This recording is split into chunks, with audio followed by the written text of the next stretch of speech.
আল্লাহ রাব্বুল আলামিন বলেন, হে মুসা তুমি শুনো, শেষ জামানার উম্মত যারা দুনিয়াতে আসবে তারা যখন কোনো কাজ শুরু করবে, প্রত্যেকটা কাজের সময়, প্রত্যেকটা ভালো কাজের সময় তারা বিসমিল্লাহির রহমানির রহিম বলে কাজ শুরু করে দিবে।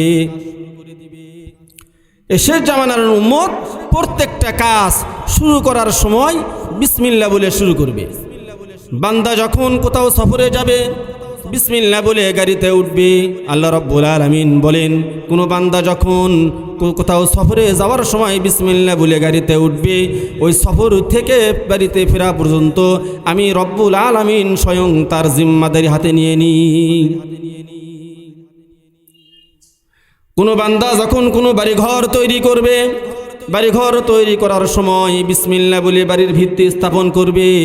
এই বাড়ি শেষ করা পর্যন্ত আল্লাহ রব্বুল আলামিন তার এই কাজের মধ্যে বরকত দান করবেন।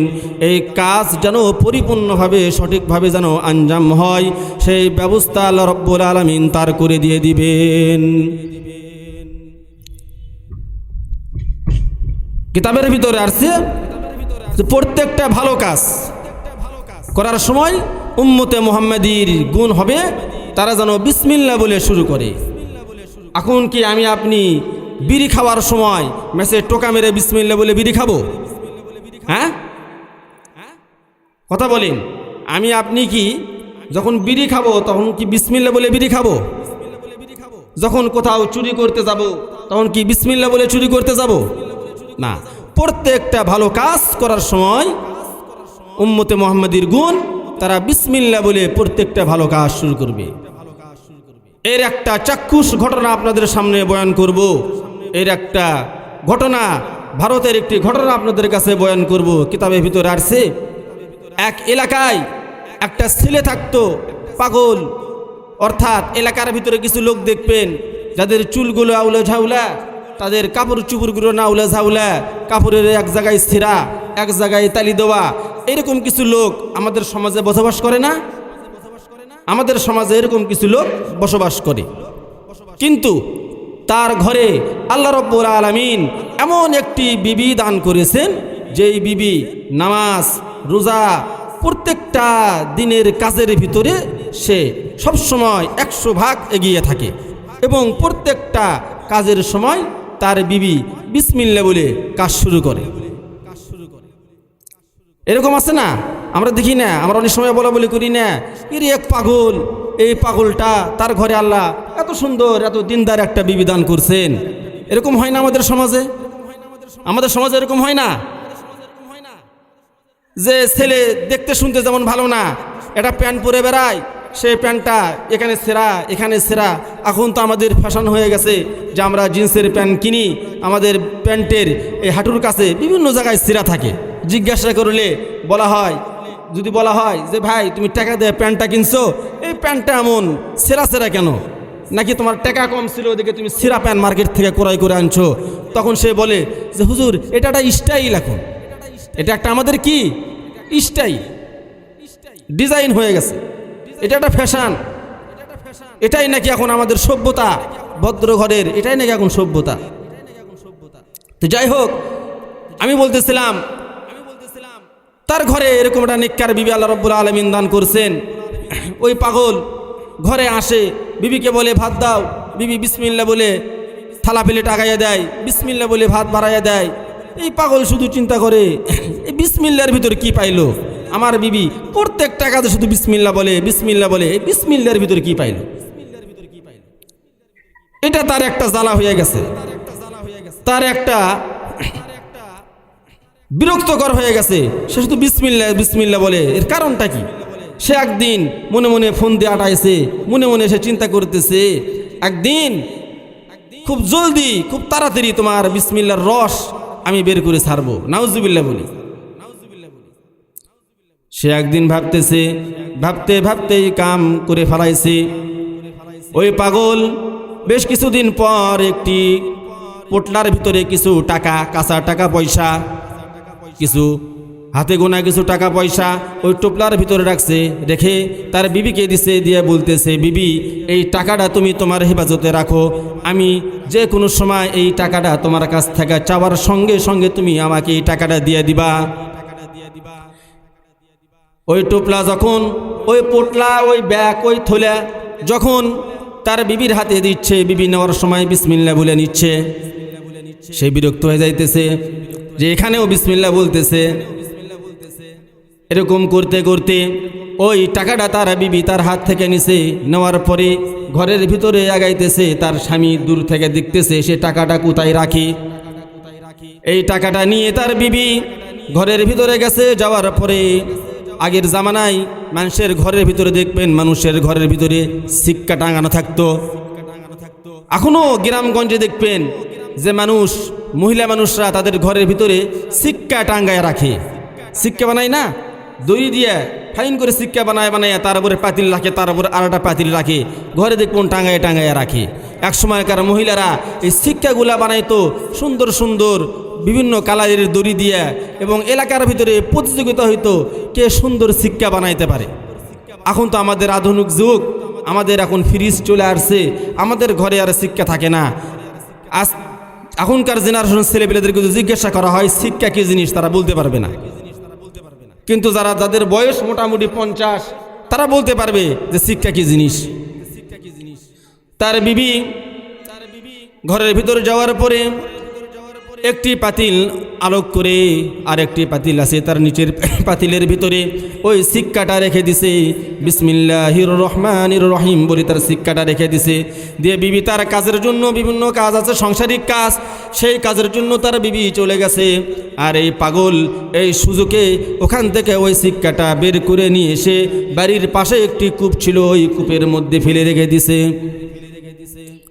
2 দিন পর তার স্বামী এসে বলতেছে, হে বিবি, কোথায় তুমি?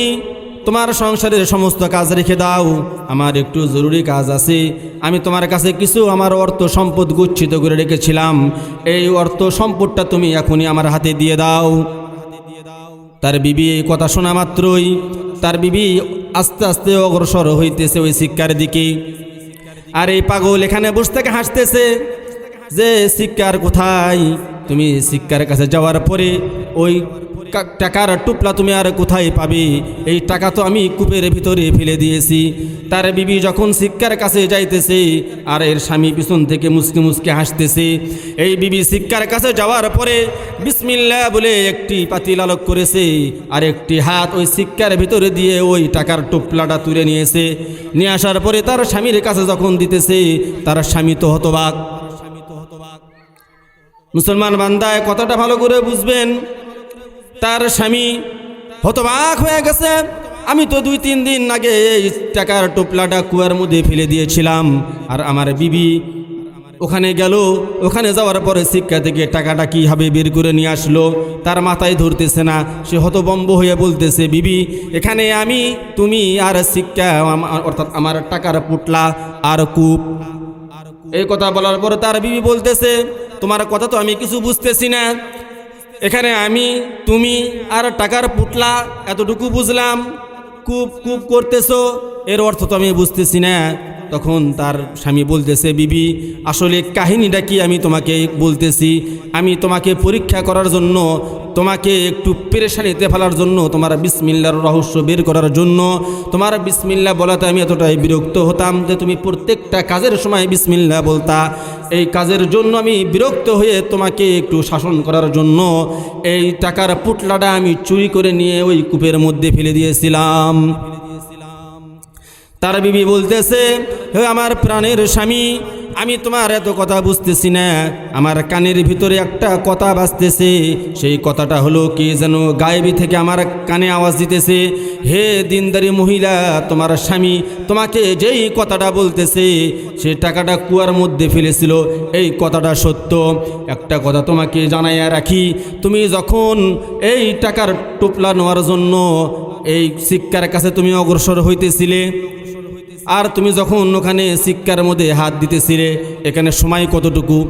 একটা সিক্কার ভিতরে আপনি যখন একটা পাতিল তুলবেন আর ওখানে হাত দিবেন, কতটুকু সময় টাইমিংটা কতটুকু সময়? 2-4 সেকেন্ড না? একটা পাতিল তুলে ওখান থেকে যখন আপনি টাকাটা নেবেন, এখানে টাইমিংটা কতটুকু টাইমিং? 5 থেকে 10 সেকেন্ড। আল্লাহ রব্বুল আলামিন তার ওই মহিলার কানের ভিতরে গায়বী থেকে বলতেছে যে তুমি যখন ওই টাকাটা নিতে যাইতেছিলা, তুমি ওই টাকাটা বিসমিল্লাহ বলে রেখে দিয়েছিলা। আবার বিসমিল্লাহ বলে তুমি যখন হাত দিয়েছো, আমি আমার ফেরেশতাদেরকে বলেছি যে সঙ্গে সঙ্গে এখনই এই মুহূর্তে তোমরা চলে যাও এবং এই টাকার টুপলাটা কুয়া থেকে উঠাইয়া ওই পুটলার ভিতরে রেখে দাও। ওই পুটলাটা ওই পাতিলের ভিতরে রেখে দাও। যদি ওই মহিলা ওই পাতিলের ভিতর থেকে যদি টাকার থলিটা না পায়, তাহলে আমার বিসমিল্লাহর মান সম্মান, বিসমিল্লাহর ইজ্জত আর থাকবে না। সুবহানাল্লাহ বলি। বিসমিল্লাহর সাথে কে আছেন? বিসমিল্লাহর সঙ্গে আল্লাহ রব্বুল আলামিন আছেন। বিসমিল্লাহর বরকত আছে না নাই? এই জন্য প্রত্যেকটা মুমিন ব্যক্তির উচিত হবে, এই উম্মতে মুহাম্মাদের উচিত হবে যে আমরা প্রত্যেকটা কাজ যখন করব, প্রত্যেকটা ভালো কাজ করার সময় শুরুতেই বিসমিল্লাহ বলে শুরু করব। বাদ বাকি এর কাজ শেষ সমাপ্ত হওয়া পর্যন্ত এর দায়িত্ব আল্লাহ রব্বুল আলামিনের হাতে, আল্লাহ রব্বুল আলামিনের জিম্মায়। আর একটি ঘটনা বলি। হুজুর পাক সাল্লাল্লাহু আলাইহি ওয়াসাল্লামের সাহাবী হযরত জাবির রাদিয়াল্লাহু তাআলা আনহু, উনি হযরত মুহাম্মদ সাল্লাল্লাহু আলাইহি ওয়াসাল্লামের সঙ্গে খন্দকের যুদ্ধের সময় পরীক্ষা খনন করতেছিলেন। খন্দকের যুদ্ধের সময় হুজুর পাক সাল্লাল্লাহু আলাইহি ওয়াসাল্লাম এবং তার সাহাবীরা যে জায়গায় অবস্থান করতেছিলেন, তার চারপাশ দিয়ে কয়েক কিলোমিটার জুড়ে একটা গর্ত, একটা পরীক্ষা খনন করেছিলেন। এই পরীক্ষা খনন করার সময় ওই সময় আরবের ভিতরে, মদিনার মানুষদের ভিতরে অনেক দুর্ভিক্ষ চলতেছিল, খাওয়া দাওয়ার কষ্ট ছিল।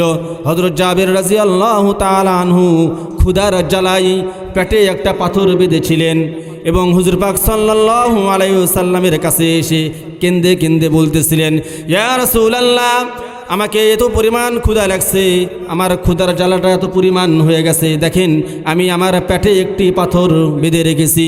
হুজুর পাক সাল্লাল্লাহু আলাইহি ওয়াসাল্লাম হযরত জাবির রাদিয়াল্লাহু তাআলা আনহুর কথা শোনা মাত্রই হুজুর পাক সাল্লাল্লাহু আলাইহি ওয়াসাল্লাম তার পবিত্র শরীর থেকে তার জামা মোবারকটা উঠাইয়া তাকে দেখাইলেন যে, হে জাবের, তুমি ক্ষুধার তাড়নায় একটি পাথর তোমার পেটে বেঁধে রেখেছো, আর আমি মুহাম্মদ তোমাদের সর্দার এতটাই ক্ষুধার ভিতরে আছি যে আমি আমার পেটের ভিতরে 2টা পাথর বেঁধে রেখেছি।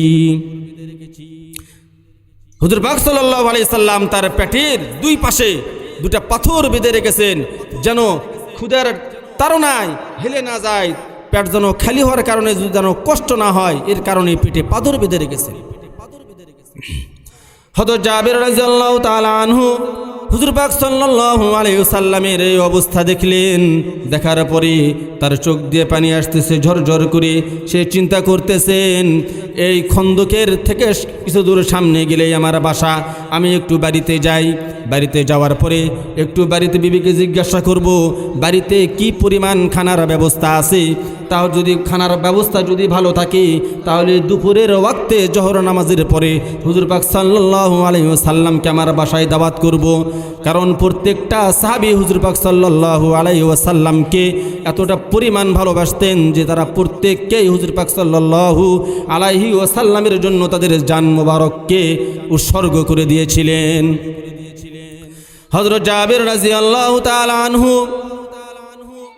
কাজ ফেলে রেখে সুদা বাসায় চলে গেলেন, যে তার বিবিকে বললেন, বিবি, ঘরের ভিতরে কি পরিমাণ খানা আছে, আমাকে একটু জলদি হিসাব দাও, দুপুরে হুজুর পাক সাল্লাল্লাহু আলাইহি ওয়াসাল্লামকে আমার বাসায় দাওয়াত করব। হযরত জাবির রাদিয়াল্লাহু তাআলা আনহুর বিবি বললেন, বাড়িতে 2 থেকে 3 কেজি আটা আছে, আর একটা ছাগলের বাচ্চা আছে, এতটুকুই আমাদের সম্বল। হযরত জাবির রাদিয়াল্লাহু তাআলা আনহু বললেন, ছাগলটা ধরো, জবাই করে দিই। জবাই করে দিলেন আর বললেন, বিবি, তুমি এই 2-3 কেজি আটা যা আছে, এই আটা দিয়ে তুমি রুটি বানাও। দুপুরে হুজুর পাক সাল্লাল্লাহু আলাইহি ওয়াসাল্লাম আল্লাহ চাহে তো আমার বাসায় মেহমান হবেন। হযরত জাবির রাদিয়াল্লাহু তাআলা আনহু রসুলের দরবারে গেলেন। রাসূলুল্লাহ সাল্লাল্লাহু আলাইহি ওয়াসাল্লামকে বললেন, ইয়া রাসূলুল্লাহ, যদি কিছু মনে না করেন, আজকে জোহর নামাজের পর আপনি সহ 2 জন সাহাবীকে নিয়ে আপনি আমার বাসায় আসবেন। 2 জন সাহাবীকে সঙ্গে নিয়ে আপনি আমার বাসায় এসে দুপুরে খাওয়া দাওয়া করবেন। হুজুর পাক সাল্লাল্লাহু আলাইহি ওয়াসাল্লাম বললেন, খানার কি কি ব্যবস্থা করেছো আমাকে একটু বলো, আমি শুনি। হযরত জাবের রাদিয়াল্লাহু তাআলা আনহু বললেন, ইয়া রাসূলুল্লাহ, আমার তো অবস্থা বেশি একটা ভালো না। আমি সেরকম প্রভাবশালী কোনো সাহাবী না। আমি একজন ছোটোখাটো সাহাবী। আমার বাসায় একটা ছাগল ছিল, ছোট একটা ছাগল। এই ছাগলটা আমি জবাই দিয়েছি। এই ছাগলের গোশতটা ভুনা করতে বলেছি। আর 2-3 কেজি আটা ছিল, এই আটা দিয়ে আমি রুটি তৈরি করেছি। আপনি এসে আমার বাসায় খানা দানা করবেন। হুজুর পাক সাল্লাল্লাহু আলাইহি ওয়াসাল্লাম বললেন, আলহামদুলিল্লাহ, দাওয়াত কবুল করলেন। হযরত জাবের রাদিয়াল্লাহু তাআলা আনহু দুপুরে বাড়িতে গেলেন। যে জোহর নামাজ আদায় করে বাড়ির উঠানে বসে থেকে রাস্তার দিকে তাকিয়ে আছে যে কখন আমাদের সরদার হুজুর পাক সাল্লাল্লাহু আলাইহি ওয়াসাল্লাম আসবেন। বাড়ি থেকে পথের দিকে তাকাইয়া আছে। অল্প কিছুক্ষণ পর দেখেন হুজুর পাক সাল্লাল্লাহু আলাইহি ওয়াসাল্লাম বহুত বড় একটা জামাত নিয়ে আসতেছেন। খন্দকের যুদ্ধের সময় যতগুলো সাহাবায়ে কেরাম গিয়েছিল, 3 থেকে 3,500 সাহাবায়ে কেরাম ছিলেন। তাদেরকে নিয়ে জাবের রাদিয়াল্লাহু তাআলা আনহুর বাড়ির দিকে আসতেছেন। হযরত জাবের রাদিয়াল্লাহু তাআলা আনহু টেনশনে পড়ে গেলেন। বিবির কাছে গেলেন, যে বললেন, বিবি, হুজুর পাক সাল্লাল্লাহু আলাইহি ওয়াসাল্লামকে আমি দাওয়াত দিয়েছি 3 জন ব্যক্তির।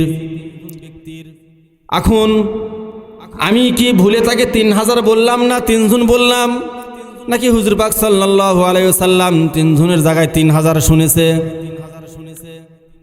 বহুত বড় একটা পেরেশানির ভিতরে পড়ে গেলাম। পেরেশানির কথা না? আপনার বাসায় যদি আপনি 3 জনকে দাওয়াত দেন, আর যদি আপনার এলাকায় তো 3000 লোক হবে, যদি এলাকার লোক সকলে যায়, আপনার কি পরিস্থিতি দাঁড়াবে আপনি চিন্তা করেন।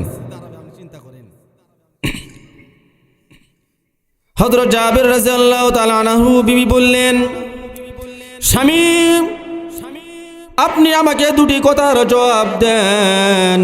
আমি আপনাকে 2টি প্রশ্ন করব, এই 2টি প্রশ্নের উত্তর আপনি আমাকে দিবেন। আপনি যখন হুজুর পাক সাল্লাল্লাহু আলাইহি ওয়াসাল্লামকে দাওয়াত দিয়েছিলেন, হুজুর পাক সাল্লাল্লাহু আলাইহি ওয়াসাল্লাম কি আপনাকে জিজ্ঞাসা করেছিল খানার পরিমাণ কি এবং খানার আয়োজন কি দিয়ে করা হয়েছে? তখন বলছেন, হ্যাঁ আমি বলেছি। হুজুর পাক সাল্লাল্লাহু আলাইহি ওয়াসাল্লাম আমাকে জিজ্ঞাসা করেছিল যে একটি কি খানার ব্যবস্থা করেছো? আমি বলছি একটি ছাগল আর 2-3 কেজি আটা। হুজুর পাক সাল্লাল্লাহু আলাইহি ওয়াসাল্লাম আমাকে আমার এই দাওয়াত শোনার পরে আমাকে বলেছে আলহামদুলিল্লাহ। হযরত জাবের রাদিয়াল্লাহু তাআলা আনহুর স্ত্রী বললেন, না না না, টেনশনের কোনো কাজ নাই। 3000 সাহাবায়ে কিরাম কেন, হুজুর পাক সাল্লাল্লাহু আলাইহি ওয়াসাল্লাম যদি 3 লক্ষ সাহাবায়ে কিরামকে নিয়ে আসে, এই জিম্মাদারি, এই খাওয়ার ব্যবস্থা স্বয়ং হুজুর পাক সাল্লাল্লাহু আলাইহি ওয়াসাল্লাম করবে। হুজুর পাক সাল্লাল্লাহু আলাইহি ওয়াসাল্লাম হযরত জাবের রাদিয়াল্লাহু তাআলা আনহুর বাড়িতে আসলেন। আসার পরে সালাম দিলেন, দেওয়ার পরে বললেন, জাবের, তোমার খানার ডেকগুলো নিয়ে আসো। হযরত জাবের রাদিয়াল্লাহু তাআলা আনহু 2টি ডেক নিয়ে আসলেন। একটি পাতিলের ভিতরে রুটি আর একটি পাতিলের ভিতরে গোশত। হুজুর পাক সাল্লাল্লাহু আলাইহি ওয়াসাল্লাম সাহাবাদেরকে বললেন, তোমরা বসে যাও। 3000 থেকে 3500 সাহাবী সকলে বসে গেল। বাড়ির ভিতরে বসলো, বাড়ির আঙ্গিনায় বসলো, বাড়ির উঠান টুটান যা আছে আশপাশে সব জায়গায় বসে গেল। হুজুর পাক সাল্লাল্লাহু আলাইহি ওয়াসাল্লাম বললেন, তোমার ডেকগুলো আমার কাছে নিয়ে আসো। এই খাবার যে ডেক 2টা আছে, এই 2টা ডেক যখন হুজুর পাক সাল্লাল্লাহু আলাইহি ওয়াসাল্লামের সামনে নিয়ে আসলেন, হুজুর পাক সাল্লাল্লাহু আলাইহি ওয়াসাল্লাম 2 ডেকের উপর হাত দিয়ে বিসমিল্লাহ বললেন। বলার পরে বললেন, হে জাবের, খানার ডেক তুমি এখান থেকে ঢাকনাগুলো তুমি আলগা করবা না, বিসমিল্লাহ বলে তুমি এখান থেকে খানা দিয়ে দাও। ভুলেও কখনো তুমি এই ঢাকনাগুলো আলগা করবা না। প্রত্যেকটা সাহাবায়ে কেরামকে 2টা করে রুটি দিবা, 1 পিস করে গোস্তের টুকরা দিয়ে দিবা। হযরত জাবের রাদিয়াল্লাহু তাআলা আনহু সমস্ত সাহাবায়ে কেরামকে 2টা করে রুটি আর 1টি করে গোস্তের টুকরা দিয়ে দিলেন। সুবহানাল্লাহ বলেন। সমস্ত সাহাবায়ে কেরাম পেট ভরে খাইলেন। হুজুর পাক সাল্লাল্লাহু আলাইহি ওয়াসাল্লাম সাহাবাদেরকে বললেন, তোমরা এখনো এমন কেউ কি আছো যে রুটি অথবা গোস্ত পাওনি? সমস্ত সাহাবায়ে কেরাম বললেন, না হুজুর, আলহামদুলিল্লাহ আমরা সকলেই আসুদামুতো, অর্থাৎ পেট পরিপূর্ণ করে আমরা সকল সাহাবায়ে কেরাম খানা খেয়েছি। হুজুর পাক সাল্লাল্লাহু আলাইহি সাল্লাম হযরত জাবের রাদিয়াল্লাহু তাআলা আনহুকে বললেন, তোমার পরিবার এবং তুমি আর আমরা তো এখনো খানা খাইনি, এখন তুমি ডেগের ঢাকনা আলোক করো। ডেগের ঢাকনা যখন আলগা করা হলো তখন বলল, হে জাবের, দেখো তো কয়টা রুটি আছে আর কতগুলো গোস্ত আছে। হযরত জাবের রাদিয়াল্লাহু তাআলা আনহু হুজুর পাক সাল্লাল্লাহু আলাইহি ওয়াসাল্লামকে বললেন, ইয়া রাসূলুল্লাহ, আল্লাহ তাআলার কসম করে বলতেছি, যতটুকু খানা, যে পরিমাণ খানা পাক করা হয়েছিল সেই পরিমাণ খানাই এখনো ডেগের ভিতরে অবশিষ্ট আছে। সুবহানাল্লাহ বলেন। ওই পরিমাণ খানাই এখনো অবশিষ্ট। এরপরে হুজুর পাক সাল্লাল্লাহু আলাইহি ওয়াসাল্লাম হযরত জাবের রাদিয়াল্লাহু তাআলা আনহু এবং তার ফ্যামিলি যারা ছিল তারা সকলে খাওয়া দাওয়ার পরে হুজুর পাক সাল্লাল্লাহু আলাইহি ওয়াসাল্লাম সাহাবায়ে কেরামদেরকে বললেন, তোমাদের সামনে যে হাড় হাড্ডিগুলো পুরো আছে, এগুলো তোমরা সকলে এই হাড় হাড্ডিগুলো আমাদের কাছে, আমার সামনে জমা করো। সাহাবায়ে কেরাম মনে মনে হাসতেছে যে আমরা যে পরিমাণ ক্ষুধার্ত ছিলাম, যেই পরিমাণ ক্ষুধার্ত ছিলাম, হাড্ডি হুড্ডি চাবাইয়া খেয়ে ফেলাইছি আমরা। 5-7 দিন যদি না খেয়ে থাকার পরে আপনার কাছে যদি 2টা রুটি আর 1 পিস গোস্ত দেওয়া হয়, আপনি কি ওখানে আবার রেখে দিবেন? করে হাড় হাড্ডি সব খাইয়ে গুঁড়ে গুঁড়ে ফেলাইছি, চাবাইয়া ফালাইয়া দিছে সাহাবায়ে কেরাম। তো সাহাবায়ে কেরাম বলতেছেন, আল্লাহ রাসূল যখন চাইছে এগুলো একত্রিত করে রাসূলের সামনে নিয়ে যাও। এক সাহাবী এগুলো একত্রিত করে রাসূলুল্লাহ সাল্লাল্লাহু আলাইহি সাল্লামের সামনে নিয়ে গেছে। রাসূলুল্লাহ সাল্লাল্লাহু আলাইহি ওয়াসাল্লাম আল্লাহর দরবারে 2খানা হাত উত্তোলন করে দোয়া করতেছেন, আয় রব্বুল আলামিন, আমরা বেশ কিছুদিন যাবত ক্ষুধার্ত ছিলাম। তোমার এক বান্দা, আমার সাহাবী হযরত জাবের রাদিয়াল্লাহু তাআলা আনহু, সে একজন গরিব ব্যক্তি, তার ঘরে খাওয়ার তেমন কিছু ছিল না, সে আমাদেরকে দাওয়াত করে যা ছিল তা খাওয়াইয়া দিছে। আয় রব্বুল আলামিন, একটা ছাগল ছিল, সেই ছাগলটাও আমাদেরকে সে খাওয়াইয়া দিল। আর রব্বুল আলামিন, আয় রব্বুল আলামিন, আপনি আপনার কুদরতিভাবে এই ছাগলকে, এই হাড্ডিগুলোকে আপনি ছাগলে পরিপূর্ণ করে দেন। আল্লাহ রব্বুল আলামিন তার কুদরতি শক্তির মাধ্যমে যে সমস্ত হাড়গুলো হযরত মুহাম্মদ সাল্লাল্লাহু আলাইহি ওয়াসাল্লামের সামনে ছিল, এই সমস্ত হাড়কে আবার পরিপূর্ণ একটা ছাগলে রূপান্তরিত করে আল্লাহ রব্বুল আলামিন দিয়ে দিলেন। সুবহানাল্লাহ বলেন। এটা হলো বিসমিল্লাহর বরকত। ওই দিন যদি রাসূলুল্লাহ সাল্লাল্লাহু আলাইহি ওয়াসাল্লাম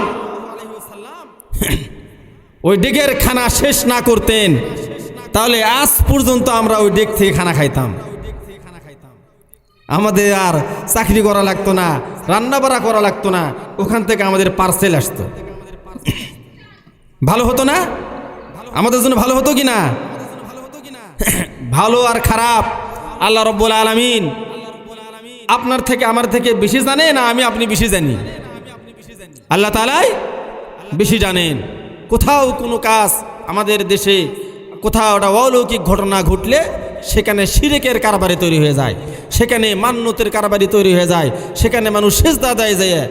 এই জন্য আল্লাহ রাব্বুল আলামিন রাসূলুল্লাহ সাল্লাল্লাহু আলাইহি সাল্লামের মাধ্যমে ওখান থেকে ওই বরকতটা সরাইয়া দিয়েছেন।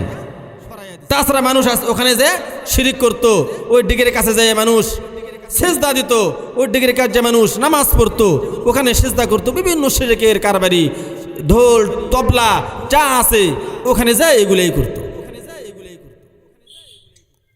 আল্লাহ তাআলা ভালো জানেন আপনার থেকে আমার থেকে। যদিও আপনি দেখতেছি আমাদের নজরে এটা আমাদের জন্য কি হতো, ভালো হইতো। তো গুণ যেটা বলতেছিলাম সেই গুণটা হলো প্রত্যেকটা কাজের শুরুতে আপনার আমার উচিত হবে বিসমিল্লাহ বলে শুরু করা। হযরত মুসা আলাইহিস সালাতু ওয়াস সালাম বললেন, হে আল্লাহ, মাত্র একটি লক্ষণ বললেন উম্মতে মুহাম্মাদীর, আরো 3টি লক্ষণ আছে। এই লক্ষণের ভিতরে দ্বিতীয় লক্ষণ কি বলেন? আল্লাহ রাব্বুল আলামিন বললেন, উম্মতে মুহাম্মাদীর একটি লক্ষণ হবে যে প্রত্যেকটা কাজ যখন বিসমিল্লাহ বলে শুরু করবে আর এই কাজ শেষ হওয়ার পরে উম্মতে মুহাম্মাদী বলবে আলহামদুলিল্লাহ। কোন কাজ শেষ হওয়ার পরে উম্মতে মুহাম্মাদীর একটা গুণ হবে কি বলা? আলহামদুলিল্লাহ। আল্লাহ রাব্বুল আলামিনের শুকরিয়া আদায় করা যে আমি এই কাজটা শুরু করেছিলাম, আল্লাহ রাব্বুল আলামিনের দয়া, আল্লাহ রাব্বুল আলামিনের অনুগ্রহ, আল্লাহ রাব্বুল আলামিনের রহমত, আল্লাহ রাব্বুল আলামিনের বরকত যদি না থাকতো তাহলে আমি আমার শক্তি দ্বারা, আমার উপার্জন দ্বারা আমি এই কাজ শেষ করতে পারতাম না। এ হলো কয়টা গুণ? 2টা গুণ। 3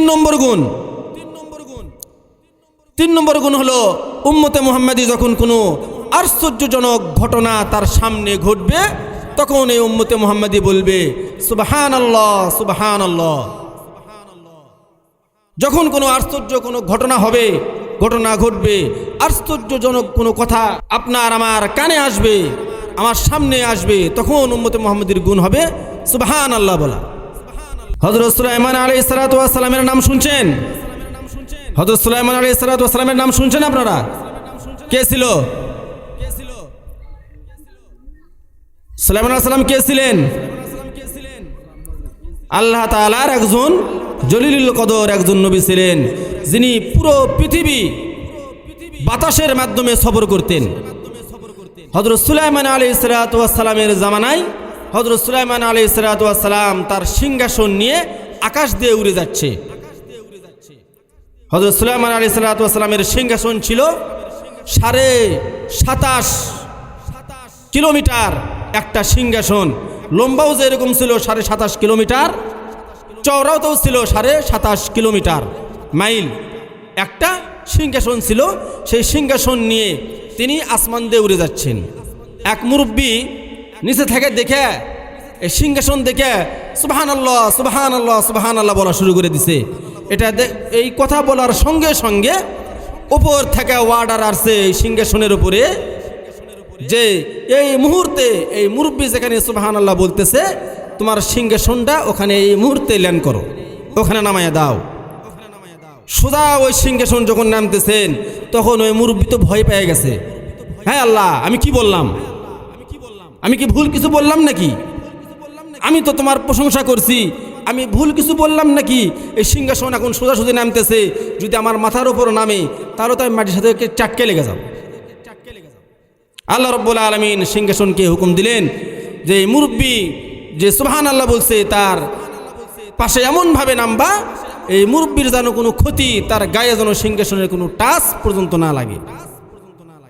ব্যাস আল্লাহ তাআলার হুকুম, এই সিংহাসন ওই মুরব্বীর পাশে যখন নেমে গেল, নেমে যাওয়ার পরে সিংহাসন থেকে হযরত সুলাইমান আলাইহিস সালাতু ওয়াস সালাম তার বাহিনীকে পাঠিয়ে দিছে, এই মুরব্বীকে ধরে নিয়ে আসো।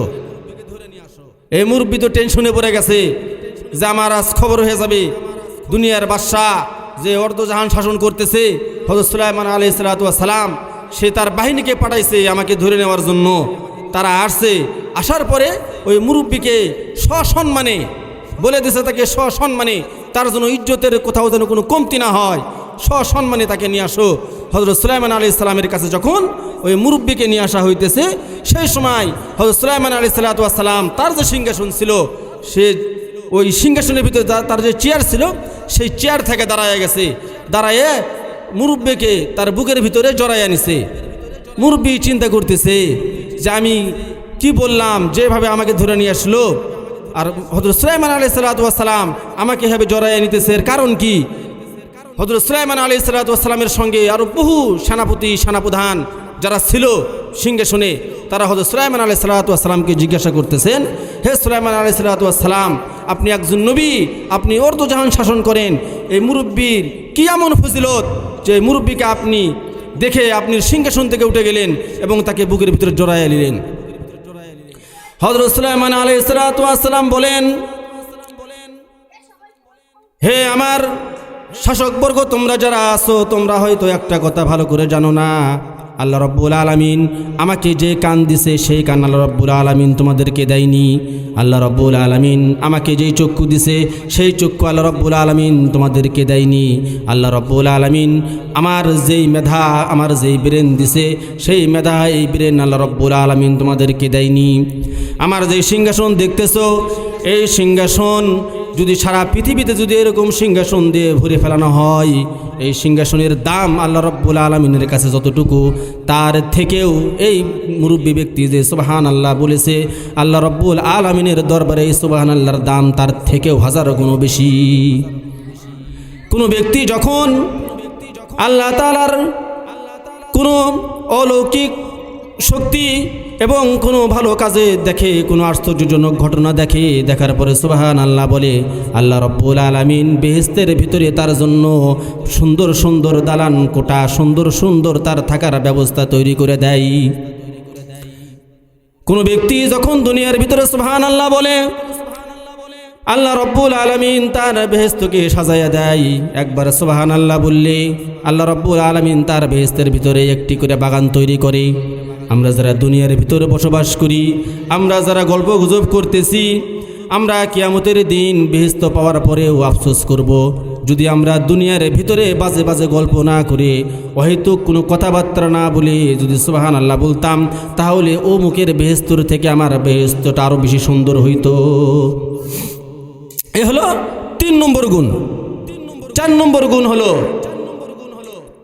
উম্মতে মুহাম্মাদি যখন কোনো কাজ, সামনে যখন কোনো কাজ করবে, ওয়ালা তাকুলান্না লিশাইইন ইন্নী ফাইলুন যালিকা গাদা ইল্লা আন ইয়াশা আল্লাহ। যখন উম্মতে মুহাম্মাদি যখন সামনে কোনো কাজ করার ইচ্ছা করবে, তখন তারা বলবে ইনশাআল্লাহ। কোনো ভালো কাজ করার জন্য যখন উম্মতে মুহাম্মাদি চিন্তা করবে এবং কোথাও বলবে যে আমি এই কাজটা করব, সে যেন বলে যে ইনশাআল্লাহ। আল্লাহ রাব্বুল আলামিন কোরআনের ভিতর শিক্ষা দিচ্ছেন, হুজুর পাক সাল্লাল্লাহু আলাইহি সাল্লামকে যখন কাফেরেরা জিজ্ঞাসা করছিল আসহাবে কাহাফের সম্পর্কে, তখন রাসূলুল্লাহ সাল্লাল্লাহু আলাইহি সাল্লাম বলেছিলেন যে আমি তোমাদেরকে এই বিষয়ে কালকে বলবো, ইনশাআল্লাহ বলেনি। কয়েকদিন পর্যন্ত কাফেরেরা আসে রাসূলের কাছে, কি হলো, তুমি তো ঘটনা বলতে চাইছিলা, বলতেছো না কেন? আর হুজুর পাক সাল্লাল্লাহু আলাইহি সাল্লাম কোনো কথা বলতেন না যতক্ষণ না পর্যন্ত আসমান থেকে সেই কথা আসতো। রাসূলুল্লাহ সাল্লাল্লাহু আলাইহি সাল্লাম তো আসহাবে কাহাবের ঘটনা জানতো না, ওই আশা বন্ধ হয়ে গেছে শুধু সামান্য ইনশাআল্লাহ না বলার কারণে। এরপরে হযরত জিবরাইল আলাইহিস সালাতু ওয়াস সালাম আসলেন, আসার পরে তাকে বললেন ওয়ালা তাকুলান্না লিশাইইন, এই আয়াতটি নিয়ে আসলেন যে যখন কোনো কথা বলবেন ইয়া রাসূলুল্লাহ, তখন আপনি অবশ্যই বলবেন যে আমি কালকে তোমাদেরকে এই কাজটা দিব, অথবা কালকে তোমাদেরকে আমি এই কথা বলবো ইনশাআল্লাহ। এটা রাসূলুল্লাহ সাল্লাল্লাহু আলাইহি ওয়াসাল্লামের মাধ্যমে আমাদেরকে শিক্ষা দিয়েছেন। তাহলে উম্মতে মুহাম্মাদের কাজ কয়টা হবে? গুণ কয়টা হবে? 4টা গুণ। কয়টা গুণ? 4টা গুণ। যখন কোনো কাজ আমি আপনি শুরু করব, তখন কাজ শুরু করার সময় কি বলবো? বিসমিল্লাহ।